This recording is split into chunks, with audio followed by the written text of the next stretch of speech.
अस्सलाम वालेकुम स्टूडेंट्स।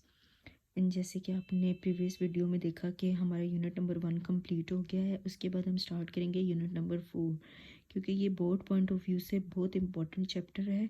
तो सबसे पहले हम इसको डिस्कस करेंगे। Unit number 4 is algebraic expressions and algebraic formulas. Exercise 4.1 start करने से पहले हम कुछ इंपॉर्टेंट डेफिनेशंस देख लेते हैं। सबसे पहले हमारे पास डेफिनेशन है अलजेब्राइक एक्सप्रेशंस की। तो when operations of addition and subtraction are applied to algebraic terms we obtain an algebraic expression. Means कि जब हमारे पास अलजेब्राइक टर्म्स होती हैं, लाइक हमारे पास 5x स्क्वायर एक अलजेब्राइक टर्म है, 3x एक अलजेब्राइक टर्म है, 2 over square root x algebraic term है, मीन्स के वेरिएबल और हमारे पास कांस्टेंट जिसमें कंबाइन हो। तो ये सारी हमारे पास अलजेब्राइक टर्म है। जब हम इनको ऑपरेशन ऑफ एडिशन और सब्ट्रैक्शन के साथ कंबाइन करते हैं, मींस कि ये सेपरेटली हमारे पास तीन टर्म्स हैं। जब हमने इनके दरमियान एडिशन और सब्ट्रैक्शन का साइन लगा दिया तो ये हमारे पास जो पूरा एक्सप्रेशन ऑब्टेन हुआ, हम इसको क्या कहेंगे, अलजेब्राइक एक्सप्रेशन। तो यही दोबारा हम डेफिनेशन देखते हैं। When operation of addition and subtraction are applied, operation of addition and subtraction are applied to algebraic terms, in algebraic terms पे जब हम अप्लाई करते हैं then we obtain an algebraic expression.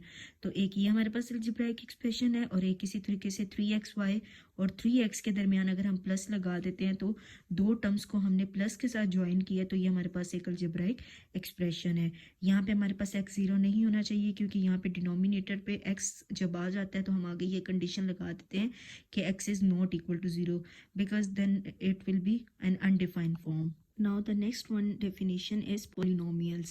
A polynomial in the variable x, किसी भी variable के अंदर, यहाँ पे हम सपोज करेंगे कि x के अंदर हमारे पास एक पोलिनोमियल है।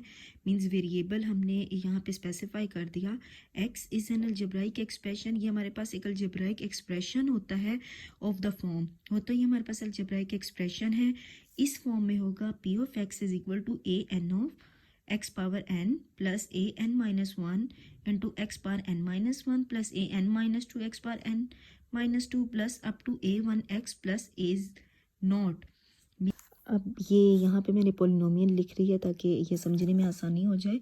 अब यहाँ पे where n the highest power of x, ये जो n है, x की जो हाईएस्ट पावर होगी इज नॉन नेगेटिव इंटीजर। ये हमारे पास हमेशा नॉन नेगेटिव आएगा, मीन्स कि ये हमारे पास पॉजिटिव वैल्यूज आएंगी और होगा इंटीजर, होगा फ्रैक्शन में नहीं आ सकता, पॉजिटिव इंटीजर होगा, जिसको हम कहेंगे call the degree of the polynomial. वो उसकी पोलिनोमियल की डिग्री होगी। मजीद इसको समझाने के लिए मैं आपको एक एग्जांपल दूंगी अभी फिलहाल यही कि x की जो हाईएस्ट पावर होगी n, उसको हम कहेंगे the degree of the polynomial and each coefficient A N. और ये ए एन जो है, A N minus 1, A N minus 2, ये हमारे पास क्या होगा, इज अ रियल नंबर। ये हमारे पास कोई भी रियल नंबर हो सकता है, ठीक है। रियल नंबर में रैशनल और इरेशनल दोनों आ जाते हैं। The coefficient of A N of the highest power of X, X की जो हाईएस्ट पावर का जो कोफिशिएंट होगा, ठीक है, उसको हम क्या कहेंगे, लीडिंग कोफिशिएंट कहेंगे। द एक्सप्रेशन, ये हमारे पास एक एक्सप्रेशन गिवन है, ये एक पोलिनोमियल है, ठीक है। ये पोलिनोमियल कैसे है, इसमें हमारे पास दो वेरिएबल्स आ गए x और y। अब आपने क्या कर रहे हैं, x और y दो वेरिएबल्स के अंदर ये पोलिनोमियल है, तो आपने इसकी वेरिएबल्स की पावर को ऐड कर लेना है। 4 + 3 7, 2 + 2 4, मीन्स कि ये 7 और ये 2, ये 4 और ये 1। अब हाईएस्ट पावर क्या बन रही है, 7। तो हमने ऊपर कहा कि हाईएस्ट पावर जो होगी उसको हम क्या कहेंगे, हमारे पास डिग्री ऑफ द पोलिनोमियल होगी। तो इस पोलिनोमियल की डिग्री क्या है, 7, और इसमें दो वेरिएबल्स हैं। तो यहाँ पे कहा हुआ है is a polynomial into two variables x and y and it has degree of 7। तो इसकी डिग्री क्या है, हमारे पास 7। इस तरीके से हम कुछ और एग्जांपल्स देख लेते हैं। लाइक हमारे पास ये एग्जांपल हम ले लेते हैं। यहाँ पे देखिए, ये वेरिएबल x के अंदर एक पोलिनोमियल है, ठीक है। यहाँ पे जो पावर है, हाईएस्ट पावर x की 2 है, तो हाईएस्ट पावर हमारे पास क्या होगी, डिग्री ऑफ द पोलिनोमियल। तो इस पोलिनोमियल की डिग्री क्या है, 2 है।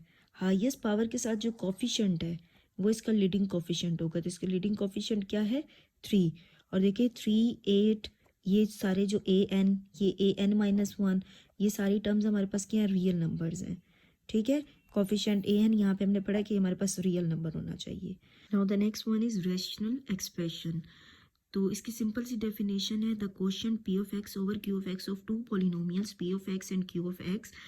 दो हमारे पास एक फ्रैक्शन होनी चाहिए, क्वोशिएंट होना चाहिए, ठीक है, और दोनों पे न्यूमरेटर और डिनोमिनेटर में हमारे पास पॉलिनोमियल्स होनी चाहिए।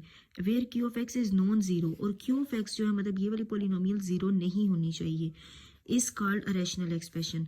लाइक हमारे पास ये देखिए, ये न्यूमरेटर में भी पॉलिनोमियल है, डिनोमिनेटर में भी पॉलिनोमियल है, और हमें यहाँ पे पता है कि 3x plus 8 is not equal to zero, ये एक टर्म है, जीरो के इक्वल नहीं है, तो ये हमारे पास क्या हो गया, रैशनल एक्सप्रेशन।